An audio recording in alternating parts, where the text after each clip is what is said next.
आज Doubtnut app download करें। Doubtnut पर अपने सभी गणित, रसायन विज्ञान, भौतिक विज्ञान और जीव विज्ञान के डाउट्स का करो सफाया। बस प्रश्न की फोटो खींचो, एक ही प्रश्न को क्रॉप करो और तुरंत वीडियो सोल्यूशन पाओ। अभी डाउनलोड करें। दिए गए प्रश्न में हमें ऊष्माचालन, ऊष्माचालकता, तापप्रवणता, समतापी पृष्ठ जो स्थायी एवं परिवर्ती अवस्था पर होते हैं सभी की व्याख्या करनी है।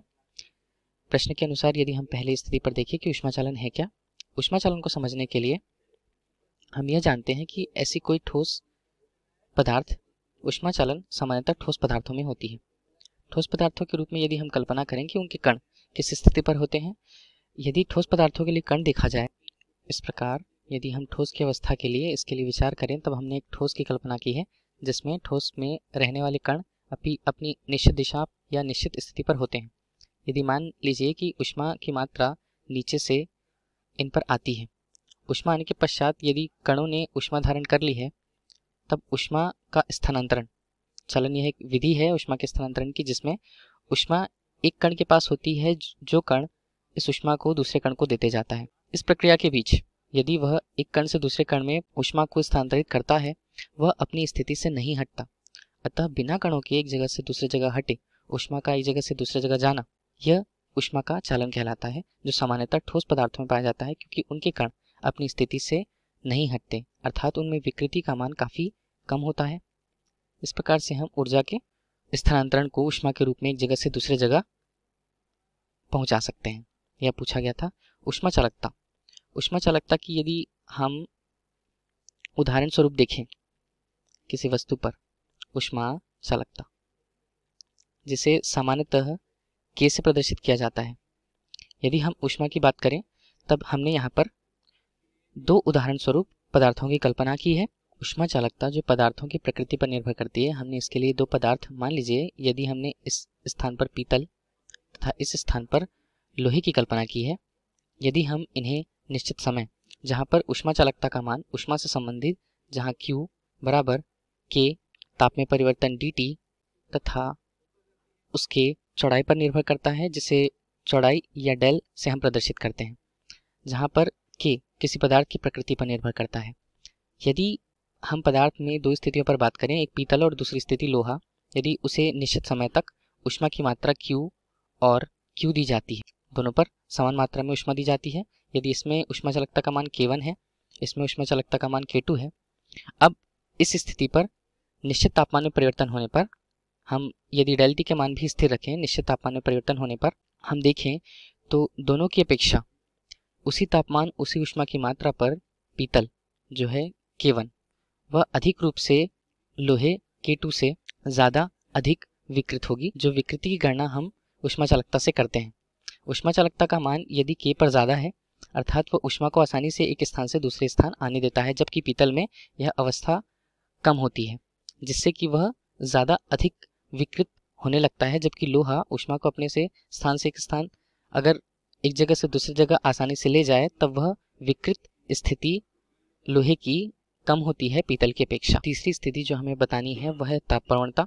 ताप प्रवणता को हम किसी एक स्थान से दूसरे स्थान ताप के होने वाले परिवर्तन के हिसाब से संदर्भित करते हैं, जिसके लिए हम एक आरेख लेंगे।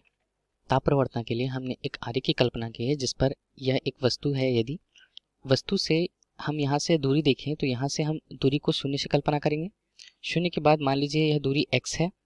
सभी दूरियों में x की दूरी को यदि हम रखते हैं तो विभिन्न बिंदुओं पर दूरियों के मान को यदि हम यहाँ पर 2x यहाँ पर 3x लें, तब यदि हम निश्चित क्षेत्रफल पर ऊष्मा की मात्रा Q यदि प्रदान करते हैं, इस स्थिति पर मान लीजिए तापमान T0 था, दूसरी स्थिति पर T1, तीसरी स्थिति पर T2 और अंतिम स्थिति पर T3 यदि तापमान है, तब हम इसके अनुसार दूरी के सापेक्ष दूरी जहाँ पर यहाँ से है, तापमान में परिवर्तन की मात्रा ताप प्रवणता कहलाती है। यदि हम पहली स्थिति के लिए देखें, पहली स्थिति के लिए ताप प्रवणता का मान जिसे यदि हम डेल टी से प्रदर्शित करें, तब पहली स्थिति पर इसका मान 1 से दूरी के सापेक्ष तापमान में परिवर्तन ताप परिवर्तन और निश्चित दूरी के अनुपात से संदर्भित होता है, जहाँ ताप परिवर्तन का मान हम पहली स्थिति के लिए T1 ऋण T0 करें और उसके सापेक्ष दूरी हमारे पास x थी। इसी तरह दूसरी स्थिति पर भी बात करें, तब T2 का मान यदि हम देखते हैं ताप परिवर्तन T2 ऋण T1 होगा, जहाँ दूरी उनके बीच उपस्थित यदि हम उन दोनों की स्थिति के बीच ही देखें तब उसका मान भी x होगा।